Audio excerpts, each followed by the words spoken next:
Dark Knight has arrived at last to my 7 Reasons to Play series, and you're in for a real treat with this job. To put it short, it is badass. Elevator pitch for the Dark Knight is that it is by far the most involved tank when it comes to managing all of its rotational abilities and off-global cooldown abilities. Its 2-minute burst windows are not just fast, they are absolutely out of this world, and so if you're one of those people who isn't necessarily interested in tanking because you think it's boring, this is going to be actually my #1 recommendation to you. But talking about the feeling of the rotation, its 2-minute burst windows are insane. To put the numbers into perspective, Dark Knight, some people have crunched the numbers on, and is in fact the single best target for buffs such as Astrologian cards during its opener. And yes, I just said a tank. The Dark Knight is, during its opener and 2-minute burst windows, the best target that you can have, aside from Samurai during those 2-minute windows, and only after Samurai in those windows. Feel that for a second, just let that set in. That's insane. To move the elevator pitch on from DPS and the rotation, we just kind of went a bit hammed there on the DPS side of the kit. Rest more than assured that the Dark Knight is also no slouch in the tanking department. Dark Knight has always had fantastically powerful the Blackest Night shield that is, how to say it? It has very much earned every single ounce of respect that it has been given over the years. It's a massive shield that, when paired with any other cooldowns really in the Dark Knight's kit, which are also very plentiful and super readily available, make the Dark Knight able to laugh off tank busters like no one else. It's ridiculous. In fact, notably in P3S, with the tethers and the ads phase, Dark Knight ate those tethers and ads like they were candy. But now to close the pitch, because it's again a bit long for a pitch, Dark Knight recently also got reworks to Blood Weapon and Living Dead, which have been huge, game-changing for many players, arguably making Living Dead the best tank invulnerability in the game in many situations. Also, big badass swords. That's a standalone point. So I'm not going to use this anywhere else in the video. That was a huge elevator pitch, but we are only getting started with the Dark Knight. I have so much positive things to say about it. Reason #1 is obviously tanking has a bad rep for being easy or slow, or some people say boring, but the Dark Knight's rotation really feels anything but boring or slow. It's incredibly epic, and you have a whole lot of different skills to slam out massive numbers. Some of them are really heavy hitting. Like, if you're just like, oh well, tanks aren't going to hit that hard, Dark Knight has some very beautiful things they can pull off. Like, from the pitch, your 2-minute windows behind Samurai and only Samurai, and then in the opener you are king even above Samurai. It's very, very real. Like, this is numbers speaking here. It's very real. But we're at risk of me hearing that that's a bit intimidating of a prospect to have this involved of a rotation on tank, because tanxiety is a thing and I understand it, so I need to reel it back a bit and ground things a little. So one can, however, make the argument that you can essentially smash all the things, do all the things, all the cooldowns, all the abilities as they come off of cooldown, and blow your load of MP onto the target. Winky face. Which is true.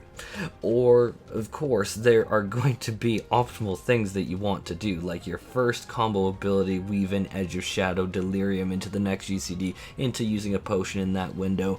Like, you definitely do have benefits to having a bit of a strategy with it, but largely you are factually kitchen sink dumping an orchestra of abilities into the target. But the way that you're doing it as a Dark Knight, even when I simplify the surface like that, makes it feel absolutely awesome, and it is factually still very fast no matter how you slice it. If you think tanking is boring and that's what's turning you away, give Dark Knight a shot, or Gunbreaker, but that's going to be tomorrow's video. Reason 2 is simply the aesthetic and the feel of the Dark Knight.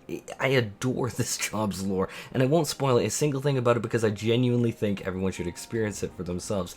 I just love that the lore is brought into the abilities. I love the big, amazing greatsword. I love how heavy the attacks feel. Love animations. I love how fast and bursty the rotation feels to execute. It's amazing. That's not even mentioning you summon Frey through Living Shadow. That is forever going to be one of the coolest things I and many players of this game have ever seen. This is a legendary ability. I remember the Shadowbringers job actions trailer. This was undeniably a highlight of that entire show. People were absolutely losing their minds, and you can go back on check on YouTube videos, and like when Frey showed up, and I do not exaggerate, losing their minds. It was absolutely the most badass epic thing many of us have ever seen. The entire aesthetic and vibe I get from playing the Dark Knight is out of this world awesome, and I will never apologize for loving it. It's incredible. And even if you haven't checked out the storyline though, and maybe you don't even want to play the Dark Knight and you're just checking out this video for funsies, I still 100% recommend that you just check out the job quest line if you have no interest in anything else,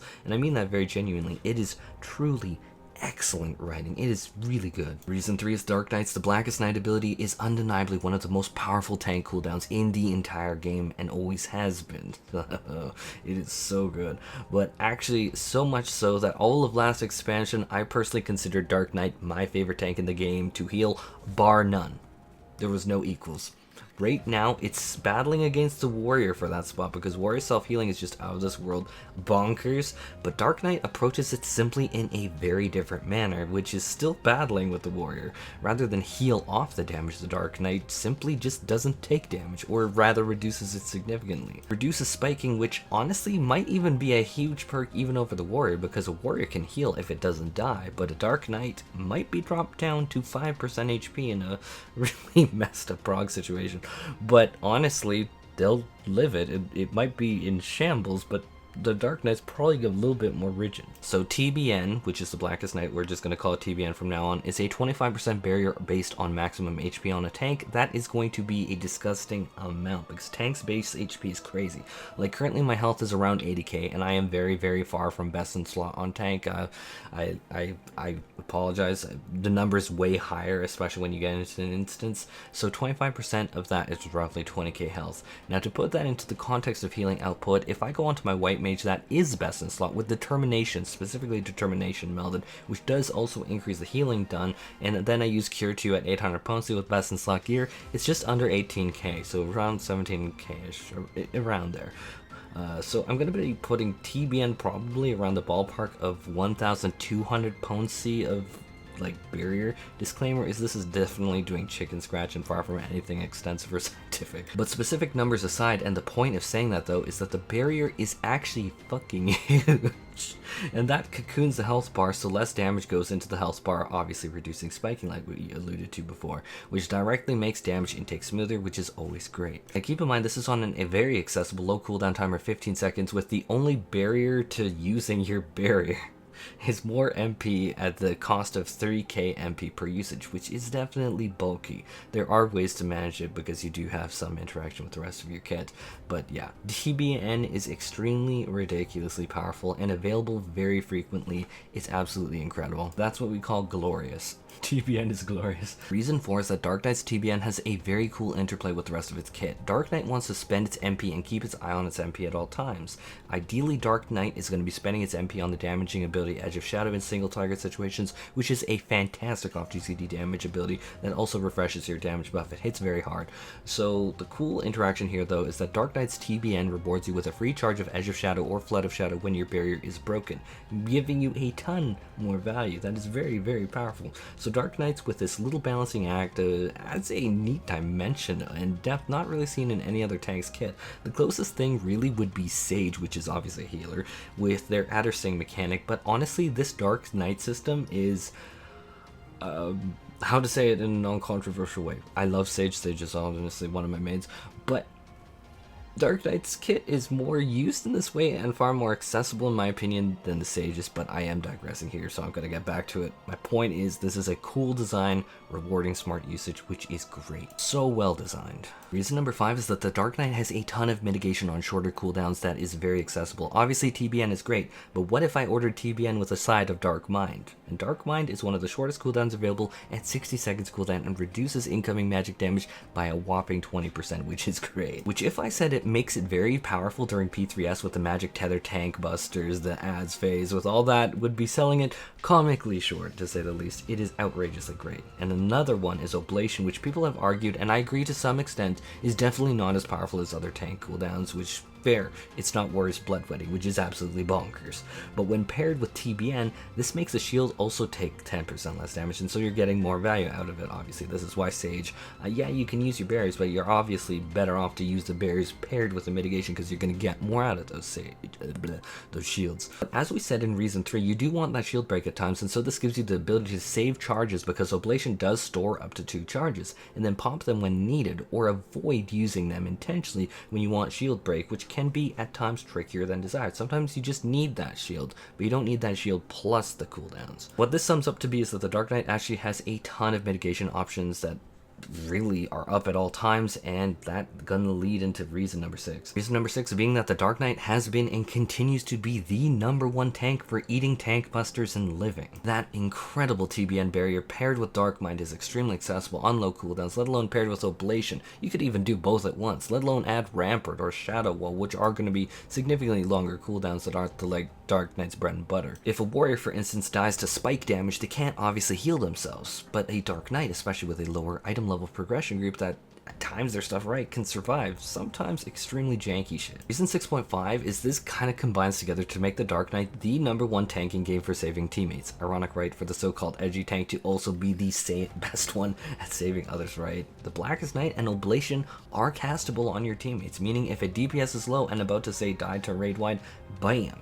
Swoop in with TBN and Oblation, and surprisingly enough, that is usually enough to keep them going. And I can tell you that this has absolutely saved even me myself when I'm not on Dark Knight. It is staggeringly, surprisingly, truly effective. Reason number 7 is that Living Dead with its rework frankly has become one of the best tank invulnerabilities in the game, if not the best. Dark Knight is literally impossible to make tank the floor for 10 seconds, and it heals themselves up to full after the health hits 1.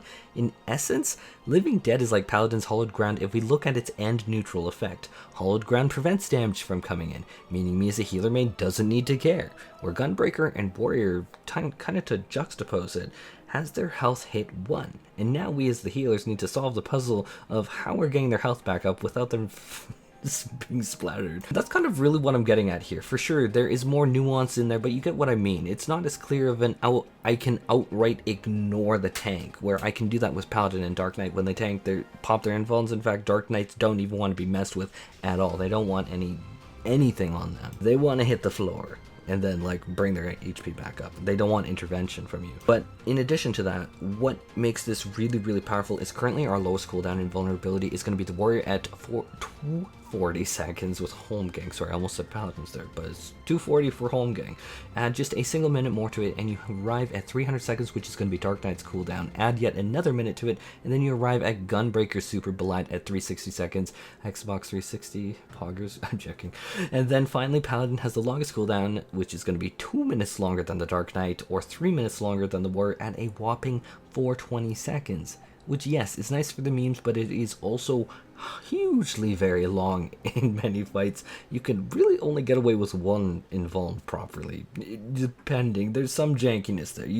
It's very fight dependent. But meanwhile, the Warriors out here in P3S happily just being home gang against shared tank buster 1, 3, and 5, bam, it's nothing.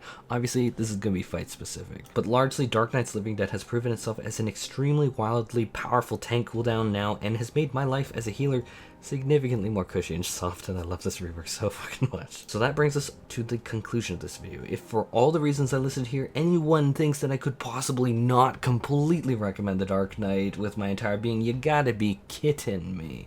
I love kittens. Here, have a kitten picture.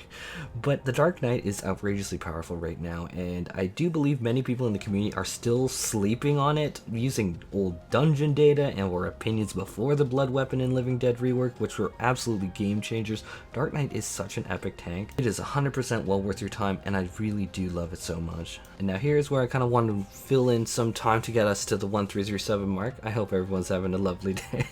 But I'd say that anyhow. But yeah, take care everyone, and love you so much. Be well.